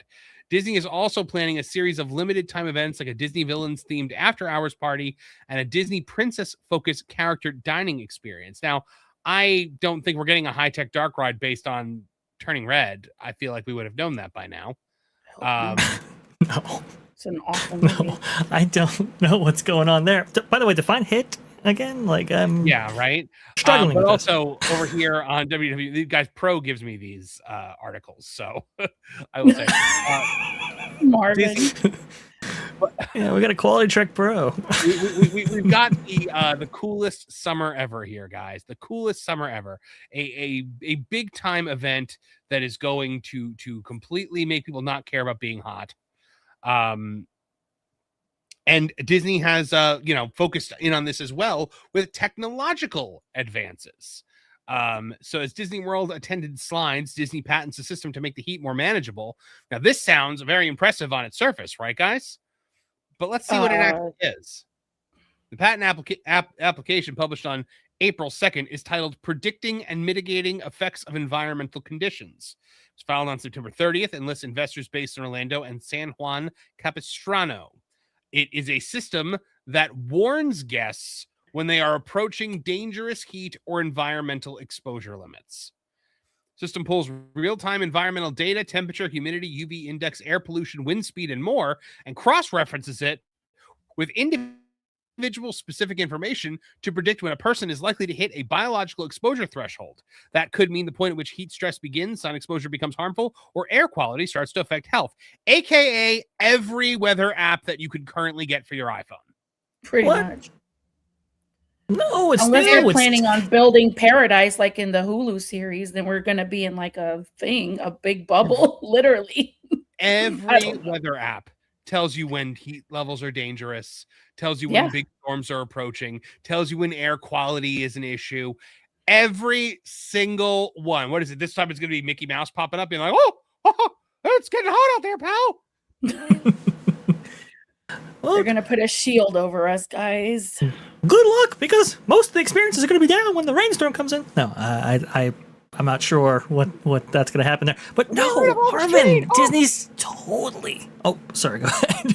Stepped on you. Well, just saying, we got rid of all the shade, huh? Yeah, exactly. We got rid of the river that all the breeze came off of, huh? Enjoy it! All of our designers are from California. Yeah, exactly. So...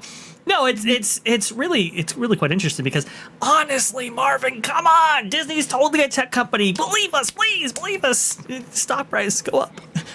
No, I look. There have been diminishing results over the summers at Walt Disney World. Just have been. I think Disney's maybe developing or investing in ways in which maybe they can turn that around, or perhaps I don't know, cater their app in order to maybe push people to certain directions given certain atmospheric conditions. I'm not sure, but it's very, very quite weird to be patenting this stuff here. Mm-hmm. Culture, what do you think?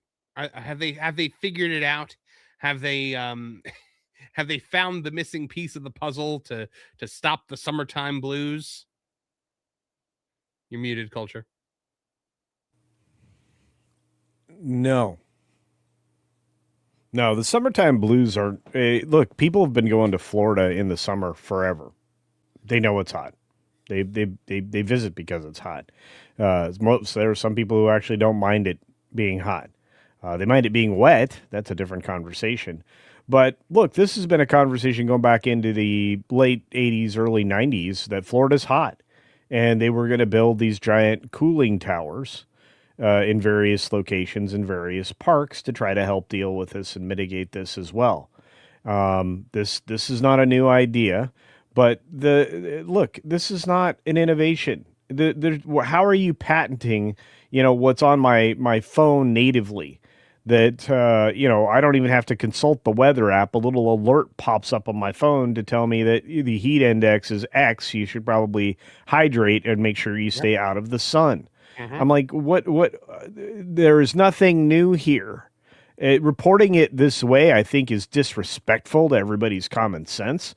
I think that's the problem with some of the way these articles are being written these days.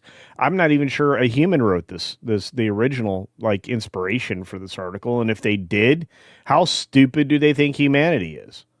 I mean, those are my thoughts. I've stopped underestimating how stupid Disney thinks its customers are. Yeah. Because it really just thinks that you're drooling in a corner. They at the end of the day, Bob's whole thing about Florida's hot. No spuds. No kidding. Okay. No kidding. It's every summer has been hot. When I used to go as a kid in the summer, I would go in August, and it's very hot in August. And guess what? There were people there. I have gone since I've lived here over the last decade on 4th of July. And I have gone on the 4th of July, and I have, been shoulder to shoulder with people. And Labor Day, same thing, shoulder to shoulder with people. I went on Labor Day and the 4th of July last year. Guess who was there? Nobody. And we have the video. So, I mean, Vash, you saw it. I took video while there. Labor Day, Memorial Day, 4th of July. Nobody was there. Yeah. Yeah. Other platforms echoed us. Finally, we were the ones screaming it for months, and everyone told us we were grifters and we were liars. And then all of a sudden, every news organization is running stories about how Magic Kingdom is empty in the summer. Yeah. Look, it's a lot to invest in order to go down to Walt Disney World during that time. Everybody kind of knows it's hot, right? And so what you have been seeing is it's really, really quite fascinating with maybe, I don't know, lowering birth rates or something. Previously, summer was all about, hey, get the kids out, summer break, all of that, get them down to these theme parks, not just destinations like Walt Disney World, but also to regional theme parks, right? But with destinations like what's happening with Universal and with Disney, we just have seen a diminishment over the last 20 years or so on the emphasis placed on summer bookings specifically, because, man, it is super hot. And honestly, this might be impacted by Disney's decisions on not providing in a lot of indoor spaces with their new construction, a lot of shade structures and so forth, as Disney has lacked, I think, the accompaniment of different convenience features, right?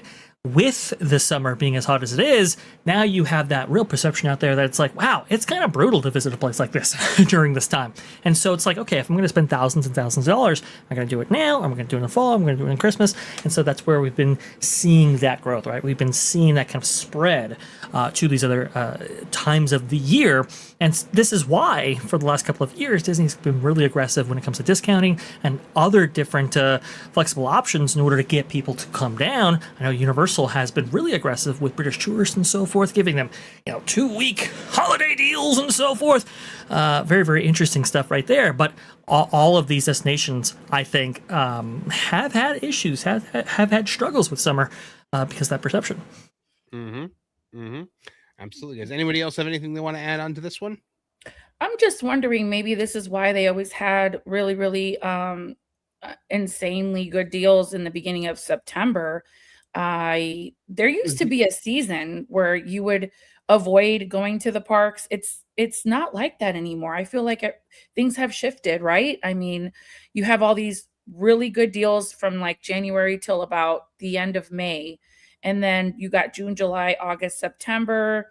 Those are typically your hurricane months at peak, hurricane season at peak, right? And then it kind of calms down after October. Well, but I don't know. September specifically was always not very crowded because the concept of the idea of that, and this is why when I was an adult I would go in September, was who's pulling their kid out on the first week of school, right, to go to Disney World, right, to go on vacation. So schools in Florida, they reopen in August, but like in the Northeast they go back to school around Labor Day. So yeah, that was a whole thing. But yes, the value season used to be in the fall, and then they started making it more attractive to European visitors, and they come for 2, 3, sometimes 4 weeks at a time. So that became the new norm. September and October started filling up, and now it's the summer months that nobody's coming. Yeah, it's just everything's shifting. Yeah. Well, guys, we're gonna see what happens this summer when breaking news, it's hot in Walt Disney World.